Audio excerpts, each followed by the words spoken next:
Hello friends, நான் தான் உங்கள் தமிழ் கார்மிக் பேசுகிறேன். இது இன்றைக்கி நம்ம எந்த வண்டி பார்க்க போகிறோம்னா i10 கிராண்டு. இதில் என்னென்ன கம்ப்ளைண்ட்னாக்கா, பிரேக் லைட் வந்து ஆட்டோமேட்டிக்காக எரிஞ்சிட்டே இருக்குது பாருங்கள். உங்களுக்கு மூணு லைட்டுமே தெரியுது பாருங்கள். பிரேக் லைட், டேஞ்சர் பல்பு எல்லாம் மூணுமே எரிஞ்சிட்டே இருக்குது.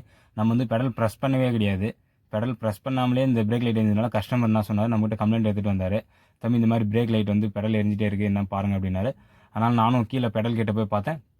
பெடல் கிட்ட பார்த்தா இதுக்கு வந்து அந்த சுவிட்சு வந்து ஒரு இடத்துல தடுத்து நிறுத்துகிற மாதிரி இருக்கும். சுவிட்சை வந்து அந்த சுவிட்சோடைய நிப்பில் வந்து அழுத்தி பிடிக்கிற மாதிரி ஒரு லெதரில் கொடுத்துருப்பாங்க. அது வந்து கட் ஆயிடுச்சு.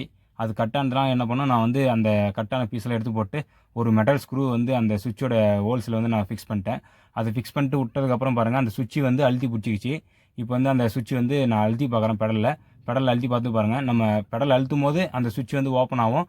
அதுக்கப்புறம் வந்து க்ளோஸ் ஆயிரும். அந்த மாதிரி க்ளோஸ் ஆன உடனே பிரேக் லைட் வந்து இப்போ கரெக்டாக இருக்குது. நான் வந்து பெடலை இப்போ வந்து விட்டுட்டு வந்துட்டேன். இப்போ பெடலை வந்து நான் அழுத்த கிடையாது பாருங்கள், இப்போ கரெக்டாக இருக்குது.